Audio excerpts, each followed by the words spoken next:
and welcome back to my vlog. Back to Mark Twain. See how fast I can read, because if I don't make it in 8 minutes today, I'll splice some in because I want to get through the Fishwife story, which is part of this. Let's see, where did I leave off? Oh, here we go.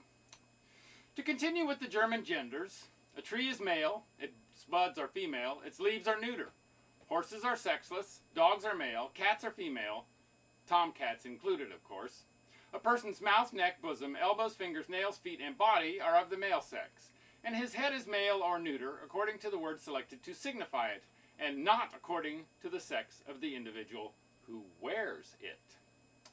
For in Germany all the women wear either male heads or sexless ones. A person's nose, lips, shoulders, breast, hands, hips, and toes are of the female sex, and his hair, eyes, ears, chin, legs, knees, heart, and conscience haven't any sex at all.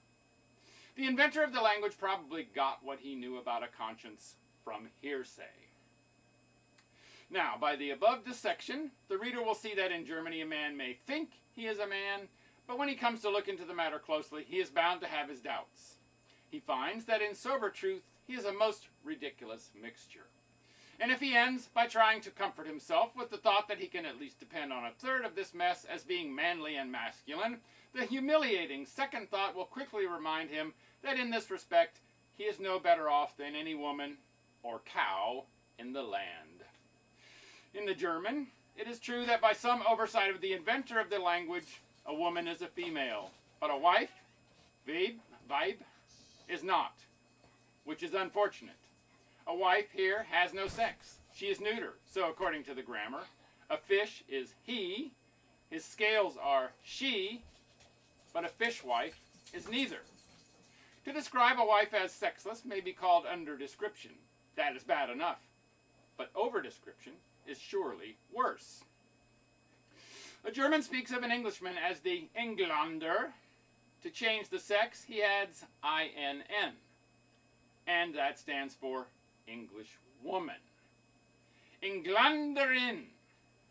That seems descriptive enough, but still it is not exact enough for a German, so he precedes the word with that article which indicates that the creature to follow is feminine, and writes it down thus: Die Engländerin, which means the she Englishwoman.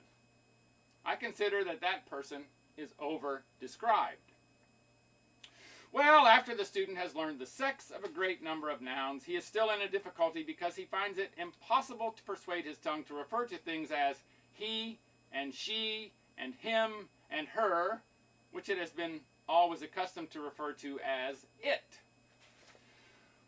When he even frames a German sentence in his mind, with the hims and hers in the right places, and then works up his courage to the utterance point, it is no use.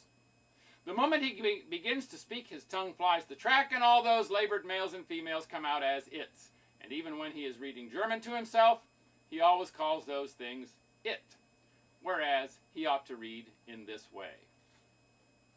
Tale of the Fishwife and its sad fate. And he has a footnote here. I capitalize the nouns in German and ancient English fashion. MT. You won't see that. I will. It is a bleak day. Hear the rain, how he pours, and the hail, how he rattles. And see the snow, how he drifts along, and oh, the mud, how deep he is. Ah, the poor fishwife. It is stuck fast in the mire. It has dropped its basket of fishes, and its hands have been cut by the scales as it seized some of the falling creatures. And one scale has even got into its eye, and it cannot get her out.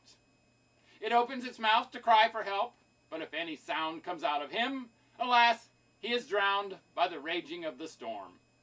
And now a tomcat has got one of the fishes, and she will surely escape with him. No, she bites off a fin. She holds her in her mouth. Will she swallow her? No, the fishwife's brave mother dog deserts his puppies and rescues the fin, which he eats himself as his reward. Oh, horror! The lightning has struck the fish basket. He sets him on fire. See the flame, how she licks the doomed utensil with her red and angry tongue. Now she attacks the helpless fishwife's foot. She burns him up, all but the big toe, and even she is partly consumed. And still she spreads, still she waves her fiery tongue. She attacks the fishwife's leg and destroys it. She attacks its hand and destroys her.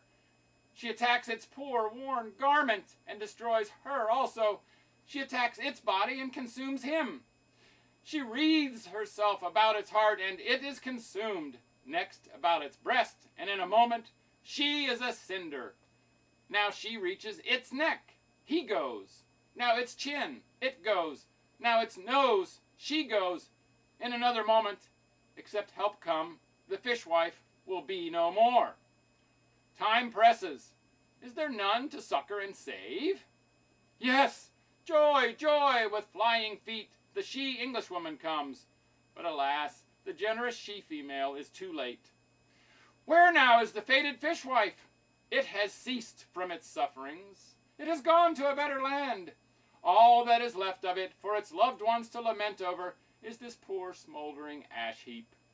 Ah, woeful, woeful ash heap! Let us take him up tenderly, reverently, upon the lowly shovel, and bear him to his long rest, with the prayer that when he rises again, it will be in a realm where he will have one good, square, responsible sex, and have it all to himself, instead of having a mangy lot of assorted sexes scattered all over him in spots. That's the end of the fishwife and its sad fate. More tomorrow from this same story. For now, make it a great day, and bye for now.